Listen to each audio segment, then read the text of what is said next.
बोलिए श्री रामचंद्र भगवान की जय। तो बुद्धि के ताले खुलते चले गए। ये जो वैभव है ये कहीं काम आएगा क्या? अरे बोले नहीं काम आएगा। अच्छा, ये जो रुतबा है ये काम आएगा? बोले कहीं काम नहीं आएगा। अच्छा, ये जो पूरा परिवार है, ये पत्नी आदि ये सब काम आएंगे? बोले हाँ, बस इतना ही है कि घर संसार बसा लिया, उससे ज्यादा नहीं। तो बुद्धि के ताले खुल गए और एक राजा गौतम बुद्ध बन गया।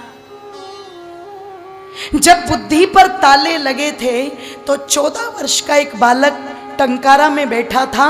वो करसनजी तिवारी का बेटा था, बस उसकी इतनी पहचान थी।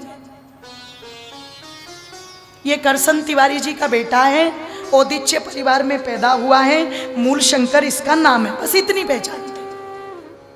पर जब बुद्धि के ताले खुले तो पिता को तो दुनिया जाने न जाने, उसको पूरा संसार जान गया।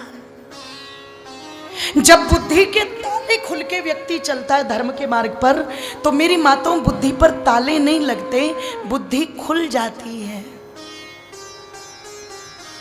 इसलिए जब धर्म की बात आए तो हमें थोड़ा सा विचार जरूर करना चाहिए। यदि कोई कह रहा है मैं केवल राम का हूं, यदि कोई कह रहा है मैं केवल वाल्मीकि जी का हूं, तो फिर हमें वहां पर एक बात जरूर बतानी चाहिए कि यदि महर्षि वाल्मीकि जी पुरुषार्थ ना करते, भगवान श्री रामचंद्र जी की 32 पीढ़ियां हैं जिनका वर्णन है। पीढ़ी तो बहुत रही होंगी, राजा तो बहुत रहे होंगे, लेकिन 32 राजाओं का वर्णन आता है। आप विचार करना, 32 में से राम जी को, दशरथ जी को छोड़ के बाकी कितने राजा उनके कुल में हुए? क्या यहाँ पर बैठे हुए श्रोता जानते हैं जी? नहीं ना, एक दो होगा कोई जानता होगा। जानते हो क्यों नहीं जानते आप लोग? भगवान श्री राम के पिता हैं दशरथ।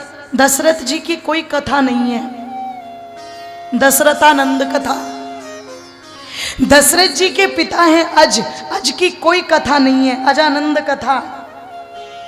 उस कुल में रघु हैं, वो रघु भी एक विशेषता के कारण जाने जाते हैं। और विशेषता क्या है? कि रघुकुल रीत सदा चलिया, प्राण जाए पर वचन न जाए। लेकिन रघु कथा तो नहीं है कोई भी। उस कुल में दिलीप हुए, प्रदीप हुए, सगर हुए, भागीरथ हुए, कुक्षी हुए, विकुक्षी हुए, बाण हुए, भट्ट हुए, इक्ष्वाकु हुए, मनु हुए। किसी की कथा नहीं पता आपको? जो स्वाध्यायशील लोग हैं वो पुराणों को पढ़ लेते तो उन्हें थोड़ा बहुत इतिहास पता लग जाता है, और वो जब यत्र तत्र सर्वत्र अपनी कथाएं करते हैं तो उसमें वर्णन कर देते हैं, तो आपको थोड़ा बहुत पता लग जाता है। पर राम जी के विषय में हिंदू तो, मुसलमान तो, ईसाई तो, सबको रामचंद्र जी का जीवन पता है कि नहीं पता है? जोर से बोल दीजिए। अच्छा, देश वालों को ही पता है या विदेश वालों को भी पता है? दिल्ली के अंदर प्रतिवर्ष रामलीला का कंपटीशन होता है, और आपको जानकर के हैरानी होगी, रामलीला के उस कंपटीशन में जब से वो हो रहा है, अब तब से लेके अब तक सबसे अधिक बार जो प्रथम पुरस्कार जीता है वो इंडोनेशिया देश ने जीता है। और इंडोनेशिया कोई हिंदू देश नहीं है, इंडोनेशिया पूरी की पूरी मुस्लिम कंट्री है। यहां तक कि वो जो रामलीला का पात्र वहां निभाते हैं, पूरा चरित्र चित्रण दिखाते हैं, एक भी व्यक्ति उनमें हिंदू नहीं है। रफीक, तौफीक ये मिलेंगे। इसका मतलब वो कितनी अच्छी रामलीला करते होंगे। और एक बार मीडिया वालों ने उनसे पूछा था, पत्रकारों ने,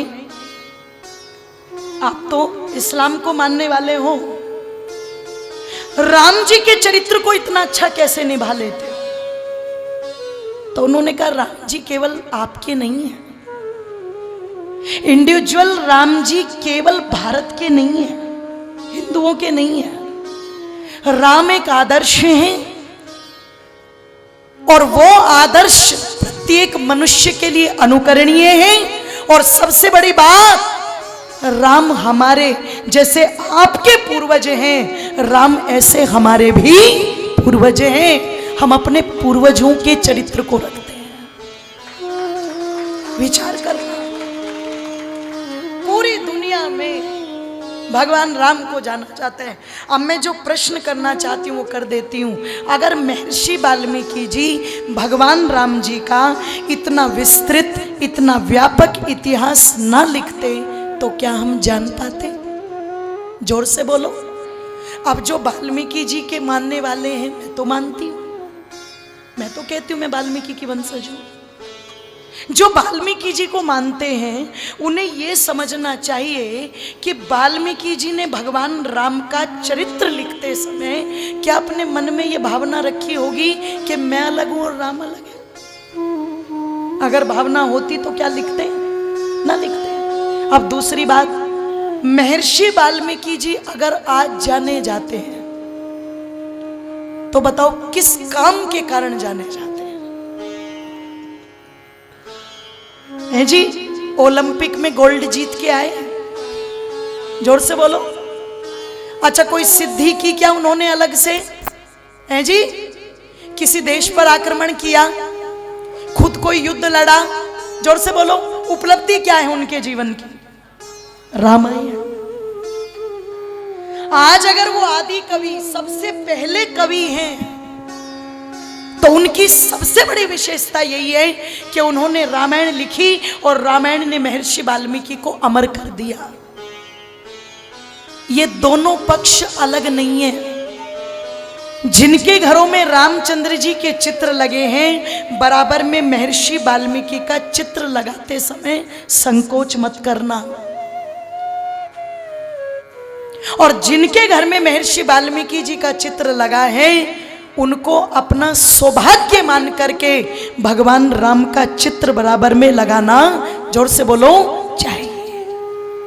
ये दोनों एक दूसरे के पूरक हैं। और कोई भी महापुरुष, कोई भी विद्वान, मेरी माताओं, मतभेद हो जाते थे उनमें, पर वो मनभेद कभी नहीं रखते थे, कभी नहीं रखते थे।